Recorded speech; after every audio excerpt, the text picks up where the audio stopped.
حدیث پاک میں آتا ہے نبی علیہ الصلوۃ والسلام نے فرمایا روزہ دار روزہ رکھتا ہے تو گرمی کی شدت کی وجہ سے، بھوک اور پیاس کی وجہ سے اس کے پیٹ کے اندر، اس کے منہ کے اندر جو ہوا پیدا ہوتی ہے، جو بدبو پیدا ہوتی ہے، اللہ تبارک و تعالیٰ کے ہاں اس روزہ دار کے منہ کی جو وہ ہوا ہے وہ اللہ کے ہاں مشک و عنبر سے بھی زیادہ اہمیت رکھتی ہے۔ یہ کتنی بڑی سعادت ہے۔ اس حوالے سے تو بڑے خوش نصیب ہیں جو رمضان کے روزے بھی رکھ رہے ہیں اور روزوں کے ساتھ ساتھ تراویح بھی پڑھ رہے ہیں۔ حدیث پاک میں آتا ہے من قام رمضان ایمانا و احتسابا غفر له ما تقدم من ذنبه، جو ایمان کے ساتھ رات کو قیام کرتا ہے، تراویح پڑھتا ہے، من قام رمضان ایمانا و احتسابا غفر له ما تقدم من ذنبه، تو اللہ تبارک و تعالی اس کے اگلے پچھلے سارے گناہوں کو معاف کر دیتے ہیں۔ تو یہ تراویح اہم عبادت ہے، کتنی بڑی سعادت کی بات ہے۔ جو لوگ تراویح پڑھتے ہیں، تراویح پڑھاتے ہیں اور تراویح میں قرآن سناتے ہیں، قرآن سنتے ہیں، یہ بہت بڑی سعادت کی بات ہے۔ حدیث پاک میں آتا ہے نبی علیہ الصلوۃ والسلام نے ارشاد فرمایا کہ جو شخص قرآن پڑھتا ہے اس کے لیے ایک آیت کے بدلے، ایک لفظ کے بدلے 10 نیکیاں لکھی جاتی ہیں، اور جو قرآن سنتا ہے اس کے لیے یہ قرآن کا سننا قیامت کے دن نور ہوگا۔ بلکہ قرآن کریم میں ایک اور آیت آتی ہے، اللہ تبارک و تعالیٰ فرماتے ہیں وَإِذَا قُرِئَ الْقُرْآنُ فَاسْتَمِعُوا لَهُ وَأَنصِتُوا لَعَلَّكُمْ تُرْحَمُونَ، کہ جب قرآن پڑھا جائے تم قرآن کو توجہ سے متوجہ ہو کے کان لگا کر سنو، توجہ سے سنو، لعلکم ترحمون، تاکہ اللہ تمہارے اوپر اپنی رحمت کی بارش نازل فرمائے۔ تو قرآن سننے والوں پر اللہ تبارک و تعالی اپنی رحمت کی بارش نازل فرماتے ہیں۔ ایک اور حدیث میں آتا ہے من استمع الى آیت من کتاب اللہ کتبت له حسنۃ مضاعفہ ومن تلاها كانت له نورا یوم القیامہ، کہ جو قرآن سنتا ہے اس کے لیے 2 چند نیکیاں لکھی جاتی ہیں، ومن تلاها كانت له نورا یوم القیامہ، اور جو قرآن کریم کی تلاوت کرتا ہے یہ تلاوت اس کے لیے قیامت کے دن نور ہوگی۔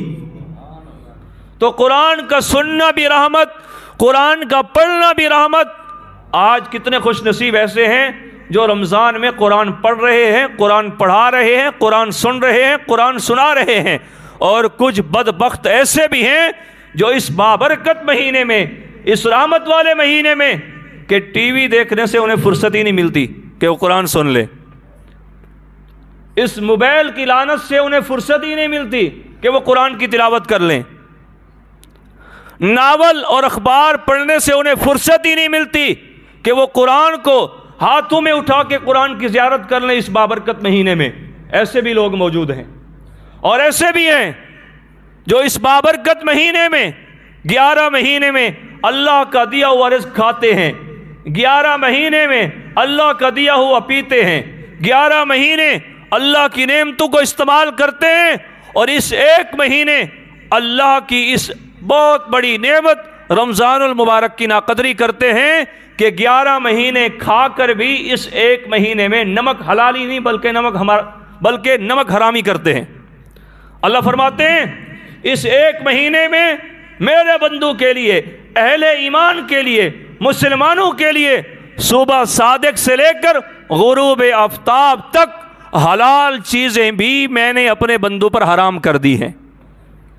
11 مہینے کھائیں، 11 مہینے پئیں، 11 مہینے اللہ کی نعمتوں کو استعمال کریں، لیکن اس ایک مہینے اللہ کی رضا کے لیے، اللہ کو خوش کرنے کے لیے، اللہ کے حکم کو سامنے رکھتے ہوئے اس ایک مہینے میں صبح صادق سے لے کر غروب آفتاب تک اللہ نے اپنے بندوں پر حلال چیزوں کو بھی حرام کر دیا تاکہ تقوی پیدا ہو، تقوی پیدا ہو، صبر کا مادہ پیدا ہو، سارا دن بھوکا رہے، سارا دن پیاسا رہے، کس کی رضا کے لیے؟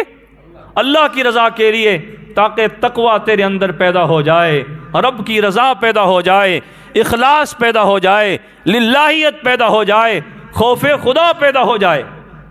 یہ رمضان کا مہینہ ان باتوں کا درس دیتا ہے۔ اور کتنے خوش نصیب ایسے بھی ہیں جو اس مہینے میں اللہ کے حکم کو سامنے رکھ کے سارا دن بھوک برداشت کرتے ہیں، سارا دن پیاس برداشت کرتے ہیں، اور شام کو جب افطاری کا وقت ہوتا ہے، یہ روزہ افطار کرتے ہیں، تو جیسے ہی اللہ تبارک و تعالی ان کو ایک خوشی اور مسرت عطا فرماتے ہیں کہ سارا دن جب بندہ بھوکا ہوتا ہے، پیاسا ہوتا ہے، شام کو جب پانی کا گھونٹ پیتا ہے، اس کے جسم میں ایک خوشی پیدا ہوتی ہے، ایک اس کے جسم میں مسرت پیدا ہوتی ہے، اس کو سکون حاصل ہوتا ہے۔ جہاں اللہ اس کو یہ خوشی عطا فرماتے ہیں، وہاں اس کے لیے ایک اور خوشخبری بھی ہوتی ہے کہ جیسے ہی روزہ افطار کرتا ہے اللہ اس کے گناہوں کو معاف کر دیتے ہیں۔ یہ دو خوشخبریاں اس کے لیے، یہ دو نعمتیں اللہ تبارک و تعالیٰ اس کو عطا فرماتے ہیں۔ سارا دن بھوکا پیاسا رہ کے سامنے سب کچھ موجود ہوتا ہے کھانے کے لیے، لیکن کھاتا نہیں ہے، اپنے نفس کو دباتا ہے، صبر کرتا ہے، صبر کا مظاہرہ کرتا ہے۔ پیاس ہے، سامنے ٹھنڈا پانی موجود ہے، لیکن پیتا نہیں ہے، اور شام کے وقت جب پیتا ہے، روزہ افطار کرتا ہے، اللہ کی نعمتوں کو استعمال کرتا ہے، اس کو کتنا خوشی ہوتی ہے۔ اور جہاں یہ خوشی ہوتی ہے، جیسے ہی وہ ٹھنڈے پانی کا گھونٹ پیتا ہے اس کے جسم میں سکون پیدا ہو جاتا ہے، وہاں اس کے لیے اللہ تبارک و تعالی جنت میں داخلے کا اعلان فرماتے ہیں کہ سارا دن تو نے میری رضا کے لیے بھوک اور پیاس برداشت کی، تو آج میں اپنے فرشتوں کو گواہ بنا کے کہتا ہوں کہ میں نے تیرے سارا دن کے گناہوں کو معاف کر دیا اور تیرے لیے جنت میں داخلے کا فیصلہ فرما دیا اور جہنم کو تیرے اوپر حرام کر دیا۔ یہ روزے دار کو اللہ تبارک و تعالیٰ یہ انعام عطا فرماتے ہیں۔ اور ایک اور حدیث میں آتا ہے من صام رمضان، پہلی حدیث میں تھا من قام رمضان، جس نے رمضان میں قیام کیا، رات کو تراویح پڑھی، اللہ اس کے اگلے پچھلے سارے گناہ معاف کرتے ہیں۔ اس حدیث میں ہے من صام رمضان ایمانا و احتسابا غفر له ما تقدم من ذنبی، جو رمضان کا روزہ اللہ کو راضی کرنے کے لیے، اللہ کو خوش کرنے کے لیے رکھتا ہے، اللہ اس روزے دار کے اگلے پچھلے سارے گناہوں کو معاف کر دیتے ہیں۔ حدیث پاک میں آتا ہے اللہ تبارک و تعالی 10 کروڑ بندوں کو روزانہ شام روزے افطاری کے وقت جہنم سے آزادی عطا فرماتے ہیں۔ جہنم سے آزادی، ایسے بندے جن پر جہنم واجب ہو چکی ہوتی ہے، جن کا جہنم میں جانا یقینی ہوتا ہے، اور جب رمضان کا آخری روزہ آتا ہے، پھر پہلے روزے سے لے کر آخری روزے تک جتنی لوگوں کو اللہ جہنم سے آزاد کرتے ہیں، اتنی بندوں کو یعنی جمع کیا جائے 30 دن کے اندر جتنی بندوں کو اللہ جہنم سے آزاد کرتے ہیں، پھر آخری روزے پہ اللہ اتنے بندوں کو جہنم کے عذاب سے آزاد فرما کے اس کو جنت کا مستحق بناتے ہیں۔ پورے مہینے کے اندر جتنی لوگوں کو جہنم سے آزاد فرما کر جنت کا مستحق بناتے ہیں، پھر آخری روزے کو اتنا لوگوں کو جہنم سے آزاد فرما کر جنت کا مستحق بنا دیتے ہیں۔ لیکن یہاں جو آج جس مسئلے کو آپ حضرات کے سامنے میں نے بیان کرنا ہے، کیوں اگلے جمعہ سے انشاءاللہ میں اعتکاف کے حوالے سے بھی اعتکاف کی فضیلت بیان کریں گے اور ساتھ ہی صدقہ فطر کے مسائل بھی بیان کریں گے، لیکن آج کے جمعہ پہ جو مسئلہ میں آپ حضرات کے سامنے رکھنا چاہتا ہوں وہ یہ ہے کہ اس بابرکت مہینے میں کچھ بد نصیب ایسے بھی ہیں جو اللہ کی رحمت سے محروم رہ جاتے ہیں۔ ذرا توجہ کریں، کیا ان بد نصیبوں میں میرا نام تو شامل نہیں ہے؟ کیا ان بدبختوں میں میرا نام تو شامل نہیں ہے؟ کیا ان بد نصیبوں میں آپ کا نام تو شامل نہیں ہے؟ حدیث پاک میں آتا ہے رمضان میں جہاں اللہ کی طرف سے رحمتوں کا نزول ہوتا ہے، برکتوں کا نزول ہوتا ہے، وہاں چند بندے ایسے ہیں جو اس مہینے میں بھی اللہ کی رحمت سے اور برکت سے محروم رہ جاتے ہیں۔ ان میں سے سب سے پہلا جو ہے وہ اپنے والدین کا نافرمان ہے۔ اور آج نافرمانی والدین کی عام کی جا رہی ہے۔ بیٹا جو ہے وہ ماں کو آنکھیں دکھاتا ہے، بیٹا باپ کو آنکھیں دکھاتا ہے، بیٹا ماں کے سامنے بولتا ہے، باپ کے سامنے بولتا ہے۔ اور قرآن کریم کے اندر سورہ بنی اسرائیل کے اندر 15ویں پارے میں اس کے 3 رکوع میں اللہ رب العالمین ارشاد فرماتے ہیں وَقَضَىٰ رَبُّكَ أَلَّا تَعْبُدُوا إِلَّا إِيَّاهُ وَبِالْوَالِدَيْنِ إِحْسَانًا، کہ اللہ کے حق کے بعد، اللہ کی عبادت کے بعد، نبی علیہ السلام کی اطاعت کے بعد سب سے پہلا حق جو ہے وہ والدین کا ہے، وہ والدین کا ہے۔ اگر اسلام کے اندر اللہ کے علاوہ، کس کے علاوہ؟ اللہ کے علاوہ کسی اور کو سجدہ کرنے کی اجازت ہوتی تو اللہ تبارک و تعالی اولاد کو حکم فرماتے کہ اپنے والدین کو سجدہ کرو، لیکن سجدہ اللہ کے علاوہ کسی کو جائز نہیں ہے۔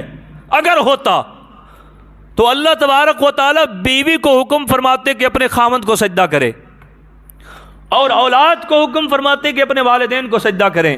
لیکن اسلام میں، شریعت میں، دین میں اللہ کے علاوہ کسی کے لیے سجدہ جائز نہیں ہے، سجدہ صرف اللہ کی ذات کے لیے ہے۔ وَلِلَّهِ يَسْجُدُ مَا فِي السَّمَاوَاتِ وَمَا فِي الْأَرْضِ، اللہ فرماتے ہیں آسمان اور زمین اور آسمان و زمین کے اندر جو کچھ بھی ہے سب اللہ کو سجدہ کرتا ہے۔ درخت بھی اللہ کو سجدہ کرتے ہیں۔ حدیث پاک میں آتا ہے سورج چڑھتا ہے، پھر سورج درمیان میں آتا ہے، سورج غروب ہوتا ہے، سورج کے چڑھنے اور درمیان میں آنے اور غروب ہونے سے درختوں کا سایہ بھی بدلتا ہے۔ تو جب یہ درخت کا سایہ تبدیل ہوتا ہے تو یہ درخت اللہ کو سجدہ کرتا ہے، درخت اللہ کو کیا کرتا ہے؟ سجدہ کرتا ہے۔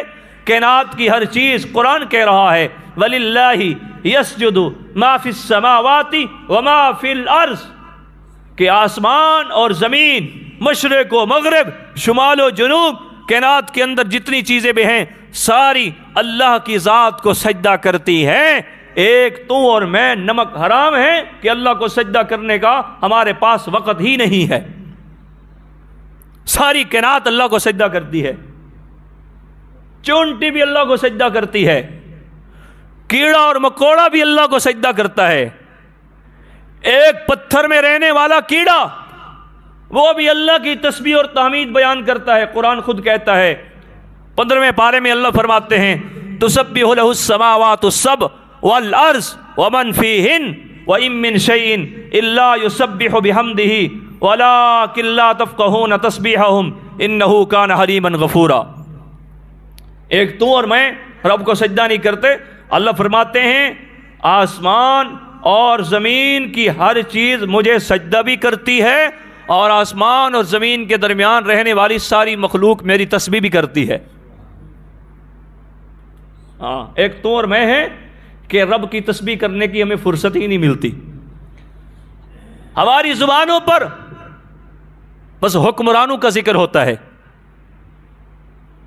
چوک پہ بیٹھا ہے، چوراہے پہ بیٹھا ہے، دکان پہ بیٹھا ہے، کسی مجلس میں بیٹھا ہے، ہوٹل پہ بیٹھا ہے،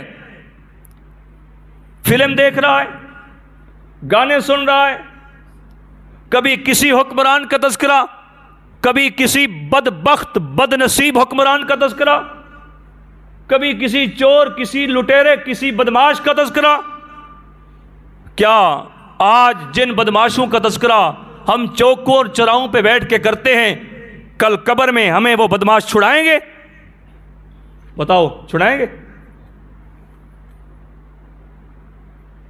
کبھی جناب میاں شہباز شریف کا تذکرہ، کبھی عمران خان کا تذکرہ، جو پرلے درجے کے بدماش ہیں، اور رب العالمین کا تذکرہ ہماری زبان پر نہیں آتا، جس کا رات دن ہم کھاتے بھی ہیں، پیتے بھی ہیں، پہنتے بھی ہیں، جس کی نعمتوں کو ہم استعمال کرتے ہیں، اس رب کا تذکرہ ہماری زبانوں پر نہیں ہوتا۔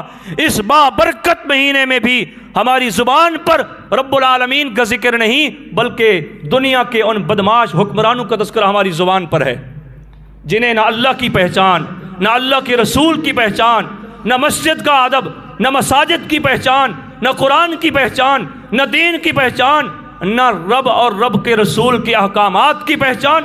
ہماری زبانوں پر ان کا تذکرہ تو ہوتا ہے لیکن ہماری زبان پر قرآن کی آیت نہیں آتی۔ کیا ہمیں وہ چھڑائیں گے قبر میں؟ کیا پل صراط پہ ہمیں وہ چھڑائیں گے؟ کیا میدان معاشر میں ہمارے وہ کام آئیں گے؟ اس وجہ سے تیری اور میری زبان پر کس دنیا کا اور دنیا داروں کا تذکرہ نہیں ہونا چاہیے۔ تیری اور میری زبان پر تذکرہ ہو تو رب العالمین کا ہو۔ تیری اور میری زبان پر اگر ذکر ہو تو اللہ کے قرآن کا ہو۔ تیری اور میری زبان سے اگر الفاظ نکلیں تو حضور کی حدیث کے نکلیں۔ تیری اور میری زبان سے اگر کوئی لفظ نکلے تو وہ حضور پر درود ہو۔ تیری اور میری زبان اگر چلے تو تیری اور میری زبان سے استغفار نکلے۔ تیری اور میری زبان چلے تو تیری اور میری زبان سے اللہ کی تسبیح اور تحمید ہو، اللہ کی تقدیس ہو، اللہ کی تکبیر ہو، اللہ کی قدوسیت کا ذکر ہو، اللہ کی ملوکیت کا ذکر ہو، اللہ کی وحدانیت کا ذکر ہو، اللہ کی توحید کا ذکر ہو، اللہ کی رازقیت کا ذکر ہو، اور حضور کی رسالت اور حضور کی ختم نبوت کا ذکر ہو۔ تیرے اور میرے یہ چیزیں کام آئیں گی۔ یہ دنیا دار کمینے تیرے اور میرے کام نہیں آئیں گے۔ آج جن دنیا داروں کا تذکرہ کر کے تو اور میں بڑے خوش ہوتے ہیں، جہاں بھی دیکھو دو بندے لڑ رہے ہیں۔ ایک کہتا ہے میرا خدا شہباز شریف ہے، دوسرا کہتا ہے میرا خدا عمران خان ہے۔ اللہ کو بھی کتنی غصہ آتا ہوگا کہ میرے بندے نعمتیں تو میری کھاتے ہیں اور ان کی زبانوں پر میرا تذکرہ نہیں، ان کی زبانوں پر دنیا داروں کا تذکرہ ہے۔ آج یہی حال ہے نا، ہماری زبانیں کہاں استعمال ہو رہی ہوتی ہیں، لیکن اللہ والوں کا، اللہ کے خاص بندوں کا جو طریقہ کار ہے وہ یہ ہے کہ اٹھتے بیٹھتے چلتے پھرتے جاگتے پہلو کے بل لیٹے ہوئے ہر وقت ان کی زبان پر ذکر ہوتا ہے تو اللہ کا ہوتا ہے۔ قرآن کہہ رہا ہے، چوتھا پارہ کھولو آپ، سورہ نساء اپنا سورہ آل عمران کا آخری رکوع پڑھو۔ اللہ تبارک و تعالی عقل مند بندوں کی نشانی بیان فرماتے ہیں۔ عقل مند بندے کون ہیں؟ ذرا آؤ قرآن کی طرف۔ ان فی خلق السماوات والارض واختلاف اللیل والنہار لآیات لأولی الالباب الذین یذکرون اللہ قیاما وقعودا وعلی جنوبہم ویتفکرون فی خلق السماوات والارض ربنا ما خلقت ھذا باطلا سبحانک فقنا عذاب النار۔ میں کہتا ہوں میں فلاں پارٹی کا ہوں، میں عقل مند ہوں۔ ایک اور کہتا ہے میں فلاں پارٹی کا ہوں، میں عقل مند ہوں۔ ایک کہتا ہے میرے پاس اتنی رقبہ ہے، میں عقل مند ہوں۔ میرے پاس اتنی جاگیر ہے، میں عقل مند ہوں۔ میرے پاس بڑی کوٹھی ہے، میں عقل مند ہوں۔ میرے پاس بڑی گاڑی ہے، میں عقل مند ہوں۔ میرے پاس اتنی سرمایہ اور جائیداد ہے، میں عقل مند ہوں۔ لیکن آؤ اس رب العالمین سے پوچھتے ہیں کہ عقل مند کون ہے؟ عقل مند وہ ہوگا جسے اللہ عقل مند کہے، عقل مند وہ نہیں ہوگا جسے تو عقل مند کہے، عقل مند وہ نہیں ہوگا جسے میں عقل مند کہوں۔ عقل مند وہ ہوگا جو آخرت کو پہچانے، جو قبر کی تیاری کرے، جو میدان معاشر کی تیاری کرے، جو اللہ کے حکم کو سامنے رکھے، وہ عقل مند ہے۔ اور اللہ خود قرآن میں فرماتے ہیں عقل مند دنیا دار نہیں ہے، عقل مند جاگیردار نہیں ہے جس کو رب کی بھی پہچان نہیں ہے، جس کو دنیا گنتے ہوئے دنیا سمیٹنے سے فرصت ہی نہیں ملتی کہ اپنے رب کو سجدہ کرے، ہر وقت 19-20 کے چکر میں رہتا ہے۔ اللہ فرماتے ہیں عقل مند وہ ہے ان فی خلق السماوات والارض واختلاف اللیل والنہار لآیات لأولی الالباب الذین یذکرون اللہ قیاما وقعودا وعلی جنوبہم ویتفکرون فی خلق السماوات والارض۔ عقل مند وہ ہے جو کھڑے ہوئے بھی اپنے رب کو یاد کرتا ہے، بیٹھے ہوئے بھی اپنے رب کو یاد کرتا ہے، لیٹے ہوئے بھی اپنے رب کو یاد کرتا ہے، خوشی میں بھی اپنے رب کو یاد کرتا ہے، غمی میں بھی اپنے رب کو یاد کرتا ہے، بھوکا رہ کے بھی اپنے رب کو یاد کرتا ہے، پیٹ بھر کے بھی اپنے رب کو یاد کرتا ہے، پیاسا رہ کے بھی اپنے رب کو یاد کرتا ہے، اور پی کر بھی اپنے رب کو یاد کرتا ہے۔ عقل مند وہ ہے، اللہ فرماتے ہیں یہ عقل مند ہے، لیکن تیرے اور میرے پلے یہ باتیں نہیں پڑتی۔ کیوں؟ تیرے اور میرے دل میں قرآن کی عظمت نہیں ہے، اللہ کی عظمت نہیں ہے، رسول اللہ کی عظمت نہیں ہے، تیرے اور میرے دل میں پیسے کی عظمت ہے۔ یاد رکھو، علماء نے لکھا ہے قرآن کی ایک لفظ کے بدلے میں، قرآن کی ایک زبر زیر، ایک شد مد کے بدلے میں ساری دنیا کی دولتیں، ساری دنیا کی بادشاہت، ساری دنیا کی صدارتیں، ساری دنیا کی وزارتیں، ساری دنیا کا سونا چاندی جائیداد اکٹھی کی جائے، ساری دنیا کو ایک طرف رکھ دیا جائے، ایک پلڑے میں رکھ دیا جائے، قرآن کا ایک لفظ اس سے بھی زیادہ اہمیت رکھتا ہے۔ لیکن تیرے اور میرے دل میں قدر نہیں ہے، ہم صرف نام کے مسلمان ہیں، کام کے مسلمان نہیں۔ ہمارے ایک استاذ تھے حضرت مفتی قاسم صاحب دامت برکاتہم العالیہ، اللہ والے ہیں، بزرگ ہیں، وہ فرمایا کرتے تھے کہ آج ہم نام کے مسلمان ہیں، ہم کام کے مسلمان نہیں ہیں۔ ہماری زبانوں پر صرف ایمان اور اسلام کا لفظ ہے، ہم نام کے مسلمان ہیں، کام کے مسلمان نہیں ہیں۔ ایک مجلس میں ایک مسلمان بیٹھا ہے، اسی مجلس میں ایک تھوری بیٹھا ہے، ایک غیر مسلم بیٹھا ہے، مسجد سے اذان کی آواز آتی ہے، اس تھوری نے تو مسجد میں نہیں جانا نا، کہ جانا ہے؟ اس غیر مسلم میں تو مسجد میں نہیں جانا نا، جانا ہے؟ وہ تو نہیں جائے گا، وہ تو ابھی ایمان نہیں لایا نا، اس کو تو حکم نہیں نا مسجد میں جانے کا۔ اور ایک مسلمان بھی بیٹھا ہے، جس طرح وہ غیر مسلم 5 وقت اللہ کے در پہ نہیں جا سکتا، اس کو جانے کی اجازت نہیں ہے، ایک مسلمان بھی 5 وقت رب کے در پہ نہیں آتا۔ بتاؤ اس مسلمان میں اور اس تھوری میں فرق کیا ہے؟ بتاؤ۔ وجہ یہ ہے وہ پکا کافر ہے، اور یہ صرف نام کا مسلمان ہے، کام کا مسلمان نہیں ہے، نام کا مسلمان ہے۔ نام کا مسلمان کہ ابھی اسے سود کا مسئلہ بھی سمجھ نہیں آیا۔ میں یہ جو آیت میں نے پڑھی نا کہ اللہ تبارک و تعالی رمضان میں چند بندوں کی بخشش نہیں فرماتے، ان میں سے سب سے پہلا والدین کا نافرمان، جس نے اپنی ماں کا دل دکھایا، جس نے اپنے باپ کو ستایا، جس نے اپنے باپ کی گستاخی کی، ماں کی بے ادبی کی، اس بابرکت مہینے میں بھی اللہ تبارک و تعالی اس کی بخشش نہیں فرماتے۔ جہاں ہر قسم کے گناہگار کو معاف کر دیتے ہیں، وہاں والدین کے نافرمان کی بخشش نہیں ہے۔ اگر کسی نے اپنی ماں کا دل دکھایا، کسی نے اپنے باپ کا دل دکھایا، تو خدا را ہاتھ جوڑ کے کہتا ہوں کہ اللہ تبارک و تعالی نے والدین کے سامنے سر جھکانے میں، والدین کے سامنے آنکھیں نیچی کرنے میں اللہ کی رضا ہے۔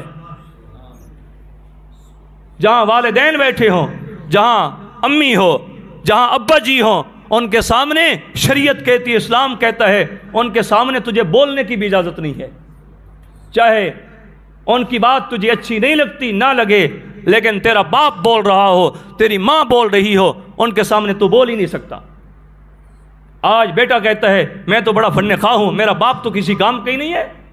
حدیث پاک میں آتا ہے، اللہ کے نبی نے ارشاد فرمایا، قرب قیامت کے قریب ایک شخص اپنے دوست کی اتنی عزت کرے گا کہ باپ کی اتنی عزت نہیں کرے گا۔ اور آج یہی ہے کہ دوست کی اتنی عزت ہے اور باپ کی کوئی عزت نہیں ہے۔ او جی میرا باپ تو کسی کام کا ہی نہیں ہے۔ یہ کفریہ الفاظ ہیں، اور والدین کا نافرمان دنیا اور آخرت میں خوار ہی خوار ہے، ذلیل ہی ذلیل ہے، وہ دنیا میں چین اور سکون کی زندگی بسر کر ہی نہیں سکتا۔ یاد رکھنا، اس بابرکت مہینے میں اگر کسی نے اپنے والدین کا دل دکھایا ہے اور والدین زندہ ہیں تو ان سے معافی مانگے۔ اور ایک اور بات بھی یاد رکھیں، والدین کا ادب اور احترام جو ہے، اس سے اللہ تبارک و تعالیٰ دنیا کے اندر 2 انعام عطا فرماتے ہیں۔ ایک انعام کہ اللہ تبارک و تعالیٰ والدین کے فرما بردار کی زندگی میں اس کی عمر میں برکت عطا فرماتے ہیں،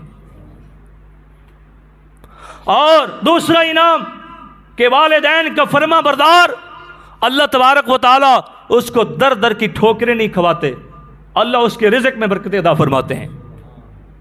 آپ چاہتے ہو کہ آپ کے رزق میں برکت ہو، آپ چاہتے ہو کہ آپ کی زندگی سکون سے بسر ہو، تو پھر اپنے والدین کا ادب کرو، اور جن کے والدین دنیا سے رخصت ہو گئے، اس نے اپنے والدین کو ستایا، اب اس کے لیے ایک طریقہ ہے کہ وہ 5 وقت کی نماز پڑھے، اور ہر نماز میں رب اجعلنی مقیم الصلاۃ ومن ذریتی ربنا وتقبل دعا ربنا اغفر لی ولوالدی وللمؤمنین یوم یقوم الحساب.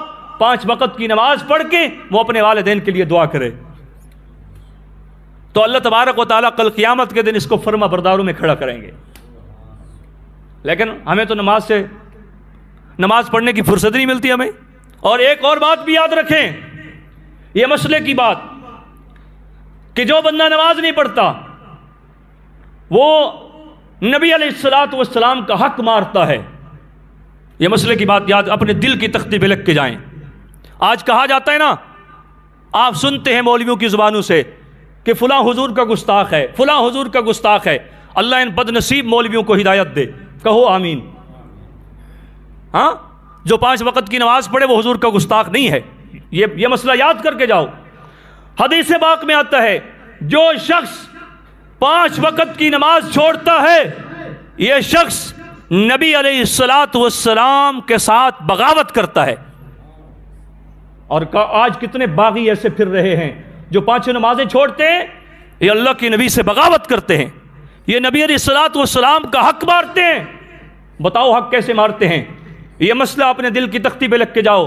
جو شخص 5 نمازیں چھوڑتا ہے ان 5 نمازوں کے اندر نبی علیہ السلام پر سلام پڑھا جاتا ہے. پتہ ہے آپ کو؟ التحیات میں بیٹھتا ہے نا بندہ، کیا کہتا ہے؟ التحیات للہ والصلوات والطیبات السلام علیکہ. وہ حضور پر سلام پڑھتا ہے. تو جو 5 نمازیں پڑھتا ہے وہ حضور کا گستاخ نہیں ہوتا. جیب بھرو پیر اور پیٹ بھرو ملا آج قوم کو یہی درس دیتے ہیں کہ فلاں حضور کا گستاخ، فلاں حضور کا گستاخ. اور یہ محبت کے رنگ میں آ کے پتہ نہیں کتنی حضور کی بے ادبی کرتے ہیں یہ بد نصیب اپنے پیٹ کو پالنے کے لیے. اور یہ مسئلہ یاد کر کے جاؤ، جو 5 نمازیں چھوڑتا ہے وہ حضور پر 5 وقت سلام نہیں پڑھتا، وہ حضور کا حق مارتا ہے. لیکن کبھی کسی بد نصیب ملا نے یہ مسئلہ بیان نہیں کیا، نہیں کرتے. ان کو پتا ہے کہ ان کو ایسے ہی کورا رہنے دو، یہ جیسے جہل پھر رہے ہیں ایسے جہل پھرتے رہیں. اگر ان کو سمجھ آ گئی تو پھر ہماری کون سنے گا؟ ہماری تجوریاں کون بھرے گا؟ ہمارے پیٹ کون بھرے گا؟ سب کی روزی روٹی کا مالک اللہ ہے، لیکن ملا اور ملوانے کی روٹی کا مالک کوئی چودھری ہے، کوئی خان ہے، کوئی ملک ہے، کوئی سردار ہے. السلام علیکہ فجر کی نماز بندہ پڑھتا ہے، 2 سنتیں پڑھتا ہے، اس میں حضور پر سلام پڑھتا ہے، اور پھر 2 سنتوں میں حضور پر درود بھی پڑھتا ہے. درود پڑھتا ہے نا، اللہم صلی علی محمد وعلی آل محمد. 2 سنتوں میں حضور پر سلام بھی پڑھتا ہے، حضور پر درود بھی پڑھتا ہے. پھر 2 فرض پڑھتا ہے، حضور پر سلام بھی پڑھتا ہے، حضور پر درود بھی پڑھتا ہے. اور پھر اسی طرح آ جاؤ ظہر کی نماز 4 سنتیں پڑھتا ہے، حضور پر درود بھی پڑھتا ہے، حضور پر سلام بھی پڑھتا ہے. پھر 4 فرض پڑھتا ہے، حضور پر درود بھی پڑھتا ہے، حضور پر سلام بھی پڑھتا ہے. پھر 2 سنتیں، پھر 2 نفل. پھر عصر کی نماز کی طرف آ جاؤ، 4 سنتیں پڑھتا ہے، 4 فرض پڑھتا ہے، حضور پر درود بھی پڑھتا ہے، سلام بھی پڑھتا ہے. پھر مغرب کی طرف آ جاؤ، مغرب کی نماز پڑھ کے نماز کی حالت میں، نماز اہم عبادت ہے، اس اہم عبادت کے اندر وہ حضور پر درود بھی پڑھتا ہے، سلام بھی پڑھتا ہے. پھر عشاء کے وقت وہ حضور پر درود بھی پڑھتا ہے، سلام بھی پڑھتا ہے، اور دنیا کہتی ہے یہ گستاخ ہے. اور جو مسجد میں داخل نہیں ہوتا صرف سال کے بعد ایک دیگ پکا لیتا ہے، یہ عاشق رسول ہے. بتاؤ یہ انصاف ہے کہ بے انصافی ہے؟ 5 وقت کی نماز چھوڑنے والا جا کے اپنے مولوی صاحب سے پوچھ لینا، 5 وقت کی نماز پڑھنے والا حضور کا باغی ہے، اللہ کا باغی ہے. وہ اللہ سے بغاوت کر رہا ہے، وہ رسول اللہ سے بغاوت کر رہا ہے. 5 وقت کی نماز چھوڑنے والا جہاں اللہ کا حق مار رہا ہے وہاں رسول اللہ صلی اللہ علیہ وسلم کا حق بھی مار رہا ہے. کہ اللہ کہتے ہیں میرے نبی پہ 5 وقت درود پڑھو، وہ نہیں پڑھ رہا. اللہ کہتے ہیں میرے نبی پہ 5 وقت سلام پڑھو، وہ نہیں پڑھ رہا. تو اس کو تو کوئی نہیں کہتا کہ تم بھائی کیا کر رہا ہے، کتنا بڑا جرم کر رہا ہے. کیوں؟ اس سے چوری ملتی ہے، چوری کھچڑا ملتا ہے، مالیدہ ملتا ہے، حلوہ ملتا ہے، شربت ملتی ہے، لہٰذا یہ بے نماز ہی رہے ٹھیک ہے۔ اس کی فکر آ کے تبلیغی جماعت والے کریں گے۔ میری باتیں کڑوی ہیں لیکن حق ہے۔ کیا ہے؟ حق ہے۔ مجھے پتا ہے حق اچھا نہیں لگتا۔ اگر کوئی بندہ بھیڑ بکری بھینس سب کا ملا ہوا کھچڑی بنا ہوا دودھ پیتا ہو نا، اور اس کو ایک وقت بھینس کا خالص دودھ پلایا جائے نا، تو اس کے پیٹ میں گڑ گڑ ہوتی ہے۔ میں آپ کو خالص مسئلے بتا رہا ہوں، اگر آپ کو تکلیف ہو تو معذرت سے کہتا ہوں، ناراض نہ ہونا، یہ آپ کے فائدے کے لیے کہہ رہا ہوں۔ ماں بچے کو گھٹی پلاتی ہے، یہ گھٹی پی لے، وہ بچہ روتا ہے، میں نہیں پیتا نہیں پیتا نہیں پیتا، وہ اس کو زبردستی ٹانگوں میں دبا کے یوں پکڑ کے جگڑ کے اس کو پلاتی ہے۔ ماں کو پتا ہے کہ یہ گھٹی پیے گا تو اس کا پیٹ صاف ہوگا۔ یہ میں حق بتا رہا ہوں آپ کو، خدا کی قسم ہاتھ جوڑ کر کہتا ہوں، جو 5 نمازیں نہیں پڑھتا یہ حضور کا باغی ہے۔ اور یاد رکھو، جو نماز چھوڑتا ہے وہ جہاں اللہ اور اللہ کے رسول کا حق مارتا ہے، وہاں ایمان والوں کا حق بھی مارتا ہے۔ یہ مسئلہ آج تک آپ نے سنا ہے؟ نہیں سنا۔ آپ علماء کے پاس آئیں تو سنیں، آپ تو جاتے ہیں پٹواریوں کے پاس۔ پٹواریوں کو کیا پتا دین کیا ہوتا ہے؟ پٹواریوں کے پاس تو 1-2 کاغذ ہوتے ہیں بس، ان کو کیا پتا دین کیا ہے؟ دین تو وہاں ہوگا جہاں قرآن کی تفسیر ہوگی، دین تو وہاں ہوگا جہاں حدیث ہوگی، دین تو وہاں ہوگا جہاں فقہ ہوگی، دین تو وہاں ہوگا جہاں توحید ہوگی، دین تو وہاں ہوگا جہاں سنت رسول ہوگی، دین تو وہاں ہوگا جہاں جو ہے نا تقوی، طہارت، پاکیزگی، اخلاص، للہیت، خوف خدا ہوگا، وہاں دین ہوگا۔ آپ مقدمہ لڑنا چاہتے ہیں تو آپ کہتے ہیں وکیل اچھا ہو۔ وکیل کیا ہو؟ مقدمہ جیت کر دے، میں ہار نہ جاؤں۔ علاج کرانا چاہتے ہیں، میں جی رحیم یار خان کے ڈاکٹر سے علاج نہیں کراؤں گا، میں تو اسلام آباد کے اندر جاؤں گا، میں تو کراچی میں جاؤں گا، میری صحت کا مسئلہ ہے، میری جان کا مسئلہ ہے، لہذا ڈاکٹر مجھے اچھا چاہیے تاکہ میری صحت محفوظ ہو جائے، میری جان محفوظ ہو جائے۔ اور مقدمہ لڑنا چاہتا ہے، وکیل اچھا ہو تاکہ مقدمے میں کامیاب ہو جاؤں۔ لیکن جب بات آتی ہے ایمان کی، پھر میں علماء کے پاس نہیں جاتا، پھر میں چوری خوروں کے پاس اور ان پیٹ بھرو ملاؤں اور جیب بھرو پیروں کے پاس جاتا ہوں۔ جہاں میری جان کا مسئلہ میں ڈاکٹر اچھا تلاش کرتا ہوں، جہاں میرے ایمان کا مسئلہ میں وہاں دیندار اچھا تلاش نہیں کرتا۔ ہر کسی کے پیچھے اللہ اکبر کہہ کے کھڑا ہو جاتا ہوں۔ کیوں؟ جان اتنی اہم ہے اور ایمان اتنا اہم نہیں ہے کیا؟ جان اہم ہے اور جان سے زیادہ اہم ایمان ہے، اور جان چلی جائے تو کوئی مسئلہ نہیں ہے، جان نے تو ویسے ہی جانا ہے نا۔ اگر ایمان تباہ ہو جائے، اگر ایمان پر زندگی بسر نہ ہو، اگر نیک اعمال پر زندگی بسر نہ ہو، تو پھر دنیا بھی خسارے میں ہے اور آخرت بھی خسارے میں ہے۔ جہاں اللہ اور اللہ کے رسول کا حق مارتا ہے نماز چھوڑنے والا، وہاں اہل ایمان کا بھی حق مارتا ہے۔ کیوں؟ یہ باتیں آپ کو اس وقت سمجھ آئیں گی جب آپ نماز کے الفاظ کے ساتھ ساتھ نماز کا ترجمہ بھی پڑھیں گے۔ ایک بندہ نماز پڑھ رہا ہے تو اسے یہ بھی پتا ہو کہ میں کیا پڑھ رہا ہوں، اسے ترجمہ بھی آنا چاہیے۔ کیسے؟ وہ نماز چھوڑنے والا اپنے ابا کا بھی حق مارتا ہے۔ اب بتاؤ، جو اپنے ابا کا حق مارے، جو اپنی امی جان کا حق مارے، وہ بدنصیب ہے کہ نہیں ہے؟ کبھی کسی مولوی نے بتایا آپ کو؟ وہ تو کہتا ہے او بھائی تو اپنے ابا کا حق مار رہا ہے، پھر وہ بیچارہ سادہ بندہ ہوتا ہے، جاہل جٹ بیچارہ، اس کو کیا پتا دین کیا ہے۔ وہ کہتا ہے مولوی صاحب میرے ابا کا حق کیسے ادا ہوگا؟ وہ کہتا ہے بس تو دیکھ پکا دے، میں شام کو آ کے ختم دوں گا، تیرے ابا کا حق ادا ہو جائے گا۔ یہ دین ہے، اپنا بنایا ہوا دین۔ بھائی نماز چھوڑنے والا اپنے باپ کا حق مارتا ہے، اپنی ماں کا حق مارتا ہے۔ وہ کیسے؟ یہ 5 نمازیں چھوڑتا ہے، 5 نمازیں پڑھ کے اس نے اپنے رب سے اپنے امی ابا کے لیے دعا کرنی تھی، اور اس نے 5 نمازیں چھوڑ کے اپنی ماں اور اپنے باپ کے لیے دعا چھوڑ دی، تو اس نے ماں کا بھی حق مار دیا، اس نے باپ کا بھی حق مار دیا۔ اور ماں باپ کا حق ادا چاول کی دیگ پکانے سے نہیں ہوتا، ماں باپ کا حق ادا نماز پڑھ کے نماز میں اتحیات میں بیٹھ کے دعا مانگنے سے ہوتا ہے۔ یہ کسی ملا اور ملوان نے آج تک نہیں بتایا۔ نماز پڑھے گا نا، کیا کہے گا؟ رب اجعلنی مقیم الصلاۃ ومن ذریتی ربنا وتقبل دعا ربنا اغفر لی ولی اپنے والدین کے لیے دعا کرے گا۔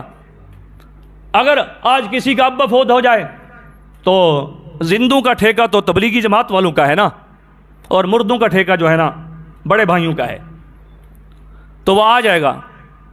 اب جس کا باپ فوت ہو چکا وہ بیچارہ پریشانی کے عالم میں ہے، فجر کی نماز بھی گئی، ظہر بھی گئی، عصر بھی گئی، مغرب بھی گئی، عشاء بھی گئی۔ بھائی تیرا ابا فوت ہوا ہے تو تو مسجد میں چل، تو مسجد میں چل۔ کہاں تجھے تیرے رب نے یہ کہا کہ تو چاول پکا؟ تو مسجد میں چل، فجر کی نماز ادا کر، تیرا ابا قبر میں ہے اپنے ابے کے لیے دعا کر۔ پھر ظہر کو پھر آ جا، تیرا ابا قبر میں اپنے ابے کے لیے دعا کر۔ پھر عصر کو پھر آ جا، اپنے ابے کے لیے دعا کر۔ پھر مغرب کو، پھر عشاء کو۔ اور جو باپ کے لیے ایک بیٹے کی دل سے اور زبان سے دعا کے الفاظ نکلیں گے، یقیناً اللہ تیرے باپ کی قبر کو جنت کا باغ بنا دے گا۔ کیوں؟ بیٹا جب باپ کے لیے دعا کرے گا دل سے کرے گا، بیٹا جب باپ کے لیے مانگے گا رو کے مانگے گا، اور مولوی صاحب جب مانگیں گے تو آگے دیکھیں گے کہ کتنا مال ہے۔ تو دعا کرو، اللہ تبارک و تعالی مجھے اور آپ کو ان ٹوٹی پھوٹی باتوں پہ عمل کی توفیق عطا فرمائے۔